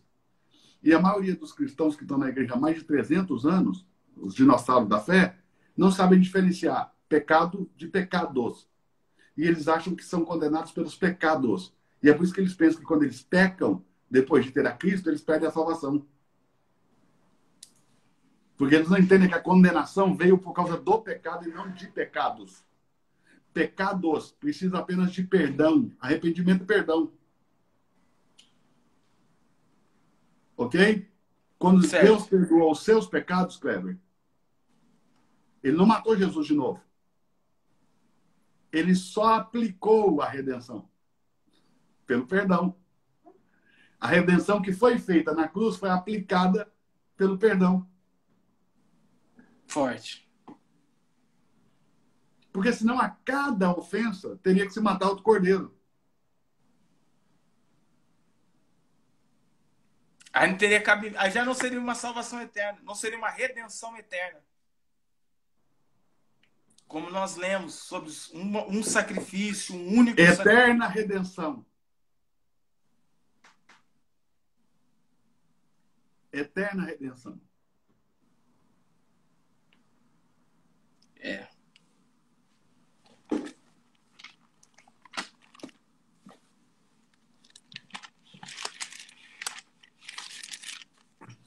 Embora nós pensemos que somos justos, Malaquias, Hum.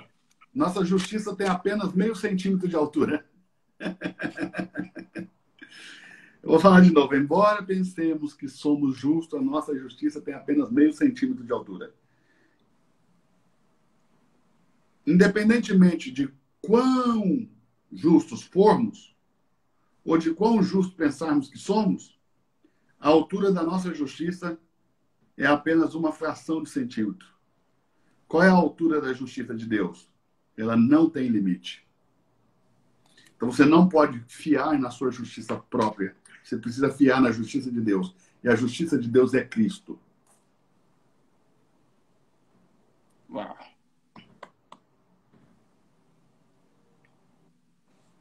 Você pode ser aprovado por Deus segundo a sua justiça própria, Malaquias? Não. É impossível. É impossível.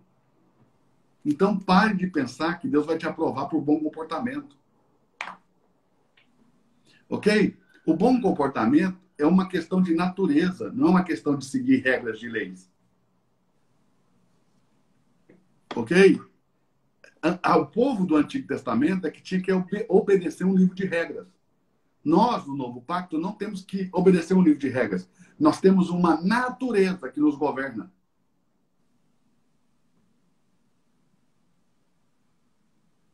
Totalmente diferente. O povo eles querem viver a fé num livro. Mas nós vivemos a fé numa pessoa. A nossa fé, presta atenção, a nossa fé não é baseada nesse livro. A nossa fé é baseada na pessoa de Jesus Cristo. Esse livro nos apresenta a pessoa, em cuja a pessoa está a minha fé. Não é no livro que está a minha fé, é na pessoa de Cristo. É. A fé subjetiva é o ato de crer. Concorda, Malaquias? Certo. E a fé objetiva é aquilo em que eu creio. Então, Cristo é a minha fé objetiva, não é a Bíblia a minha fé objetiva. É Cristo. A Bíblia me apresenta esse Cristo. E a minha fé é na pessoa de Cristo, não é nos escritos da lei. É. Não é pela obediência aos princípios da lei ou aos escritos da lei, em que eu me garanto, ou que é garantida a minha salvação. Que, no caso, alguns querem se garantir, né?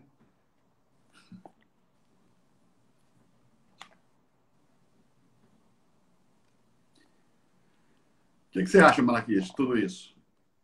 Maravilhoso. Então, anote essa frase aí. Uma visão ampla. Anote essa frase aí, ó. A sua justiça nunca te justificará diante de Deus. Anote isso. A minha justiça nunca me justificará diante de Deus. Você pode se justificar segundo o seu padrão de justiça. Ok? Mas isso não te capacitará a ser justificado por Deus segundo o padrão de Deus.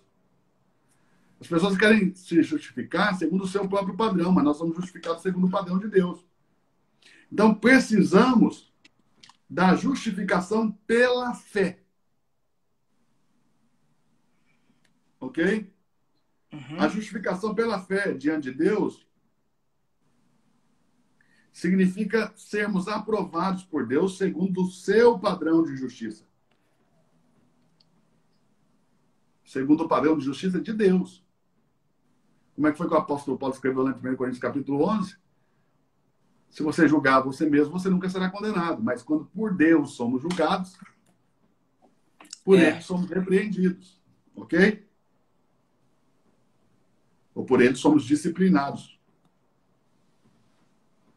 Como que Deus pode fazer isso? Ele pode fazê-lo porque a nossa justificação está baseada na redenção de Cristo. Então, Deus pode estabelecer o padrão de justificação. Que padrão, hein? Então, quando a redenção de Cristo nos é aplicada, somos justificados. Ok? Uhum. E se não houvesse tal redenção, seria impossível sermos justificados por Deus.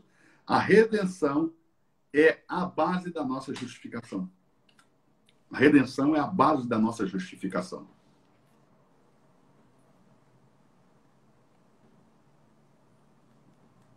Ou você confia na cruz de Cristo, no sentido de você confia no sacrifício de Cristo, ok? Ou será impossível você ser justo diante de Deus. Forte. Porque o padrão de Deus para justificar o homem é que o homem creia pela fé na redenção pelo sacrifício de Cristo. Esse é o padrão de Deus. O padrão de Deus é a fé, não é a conduta. Isso aqui parece loucura aos olhos de alguns. Mas quem leu Romanos sabe o que eu estou falando. Quem não leu Romanos nunca vai entender o que eu estou falando. Mas olha bem, a redenção e a justificação é pela fé. Não é por comportamento. O padrão de Deus para a justificação é a fé na redenção. Feita por Cristo na cruz. Ok? Certo. Você foi justificado? Como foi justificado? A Bíblia diz que fomos justificados pela fé em Cristo e não por obras. Pode ler Romanos 3, 28?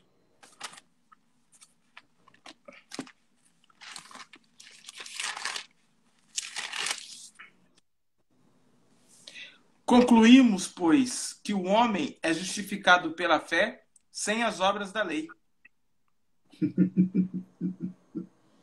Devagar, para ver se os tertúlios entendem. Vai lá, de novo.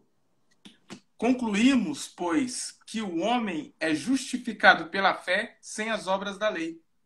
Então, por que você quer se justificar na lei pela sua justiça própria? Se somos justificados na justiça de Deus, pela fé. Romanos capítulo 5, verso 1.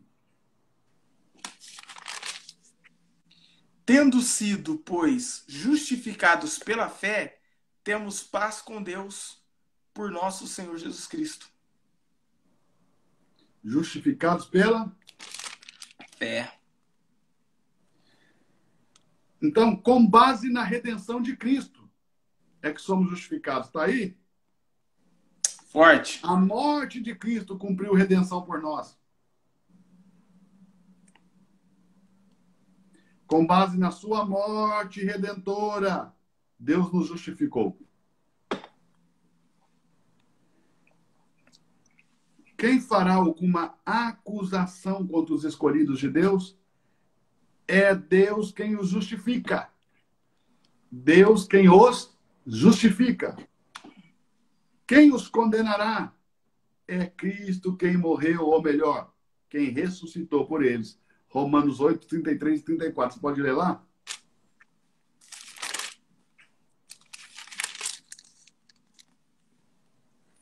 Quem tentará acusação contra os escolhidos de Deus? É Deus quem os justifica. Quem é que condena? Pois é Cristo quem morreu, ou antes quem ressuscitou dentre os mortos, o qual está à direita de Deus e que também intercede por nós. Então, uma vez que Cristo já morreu, Malaquias, quem é da fé de Jesus é justificado. Amém. Deus é justo. Ele não poderia permitir que Cristo morresse para nada, né? Já que você pode salvar você mesmo pelo bom comportamento. Entende? Se houvesse alguma possibilidade de você não ir para o inferno por causa das boas coisas que você faz, Jesus não ia morrer. Não haveria necessidade. Deus ia te capacitar a fazê-lo.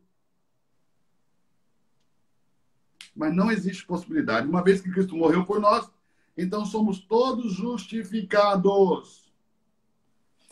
Pela fé. Deus não pode fazer uma exigência a Cristo e depois fazer outra exigência a nós. Consegue entender ou não? Qual que é o salário do pecado? Morte. Aí eu exijo que alguém morra no seu lugar. Essa pessoa aceita, vai lá e morre, ok? Certo. Aí depois eu mato você também, é certo? Seria um Deus injusto. Pronto. E é por isso que ninguém pode te condenar. Então, dentro dessa linha de raciocínio de Romanos, afirmar que alguém que uma vez foi justificado por meio da fé, ele agora é condenado ao inferno por causa dos seus pecados, é o mesmo que afirmar que Deus é injusto e que Deus também é mentiroso. É a mesma coisa de dizer que ele é injusto ou mentiroso. Uau, é pesado, hein? Muito pesado. Ele não poderia permitir que Cristo morresse por nada, Malaquias. Ok? Uma vez que Cristo morreu por nós, então nós fomos justificados. Deus não pode fazer uma exigência a Cristo e depois outra a nós. seria injusto. Uma vez que Cristo pagou o preço, não há mais necessidade de nós pagarmos um preço novamente. E o que o crente fala? Hã? Eu tenho que pagar Tem que preço. pagar um preço. Você não tem que pagar preço. Jesus pagou o preço para você não ter que pagar preço. Se você está pagando o preço, você está querendo anular o sacrifício de Cristo. Então, a nossa justificação se dá pela fé e não pelo preço que pagamos. Vou falar de novo. A justificação se dá pela fé e não por pagar preço. Forte. E tem gente que quer se justificar pelo preço que paga, quer se justificar na sua justiça própria pela conduta que tem. Nós somos justificados pela fé no sacrifício de Cristo, na redenção que Cristo realizou por nós na cruz.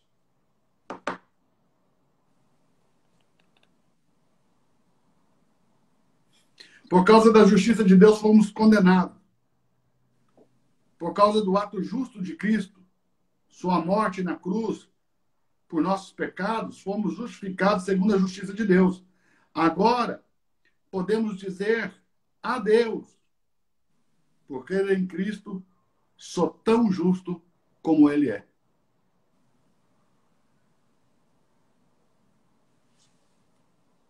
Forte. Você se atreve a dizer isso, Malaquias? Você é muito profundo. Ser É como ele é. É um atrevimento, mas é isso que a Bíblia ensina. Você foi justificado segundo o padrão de Deus. Você é tão justo como Cristo é justo. Aliás, você é o corpo dele.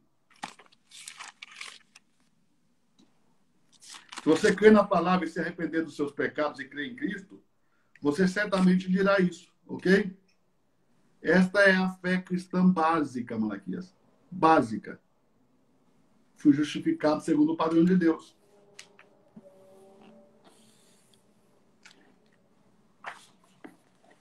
Ok? Certo.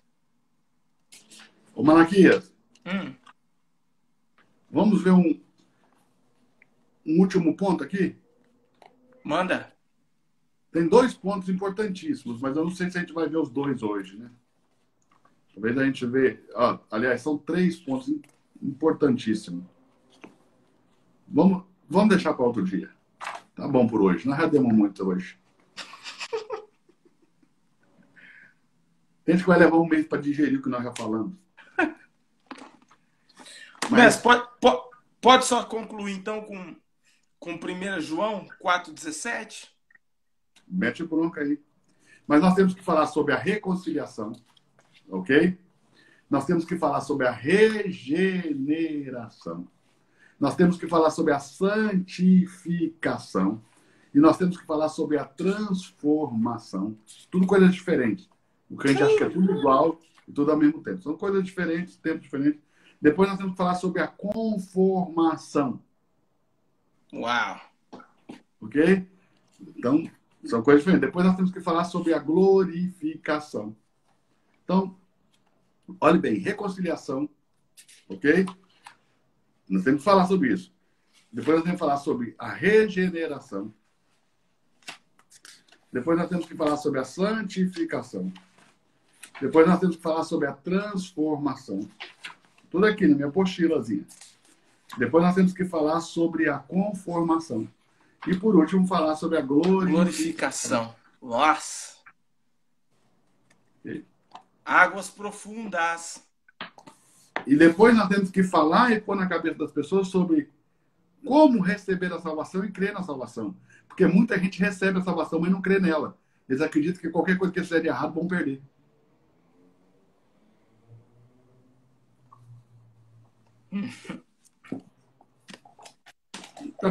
Você está conseguindo me assimilar aí, Malaquias? Claro.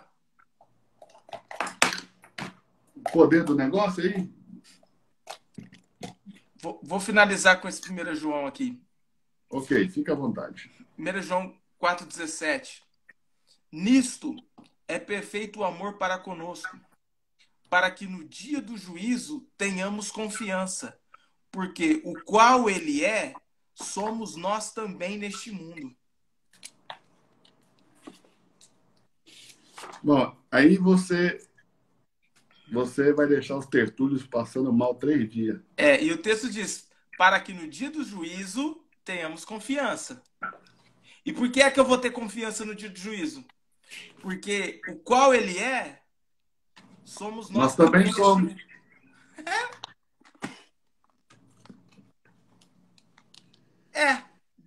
Você que está nos assistindo aí, bora fazer um print? Bora fazer um print?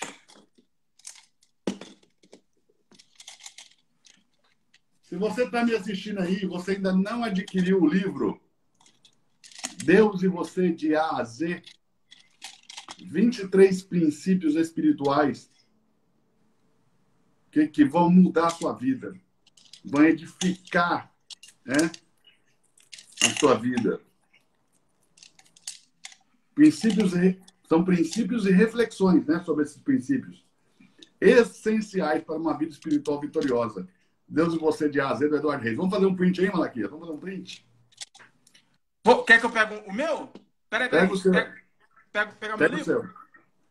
Malaquias vai pegar o dele, vai fazer um print, você compartilha aí no seu stories, e eu vou compartilhar aqui no meu, Malaquias vai compartilhar no dele, me marca o Malaquias.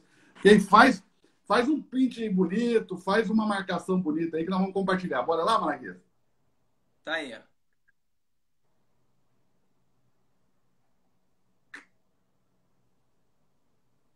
Show. Deus e Você de A a Z. Printou, mano? Forte! Printou, crente? Me marca o Malaquias, nós vamos compartilhar isso agora. Ok? E vai no na minha última postagem, tem uma foto lá, na minha última postagem no Instagram, tem uma foto lá do Lorenzo, né? Vai lá, comente aí na minha última postagem o que você achou dessa live. Se vocês querem mais lives assim, se nós continuamos falando desse assunto da salvação, se está sendo interessante, nós temos 4 dias de live sobre a salvação, né, Malaquias? Forte. E ficamos apenas na introdução. Então, se vocês querem mais, se gostaram, se o assunto é interessante, se ficou alguma dúvida, coloque lá para na próxima live a gente tentar responder. Deixa o que você achou, o que mais te impactou hoje, o que mais falou ao seu coração hoje. Coloque aí, eu vou ler todos os comentários, tentar responder todos os comentários, tá bom? Um beijo a todos e Deus abençoe. Malaquias, um beijo, obrigado mais uma vez. Beijão, mestre. Tchau, tchau. Deus abençoe a todos.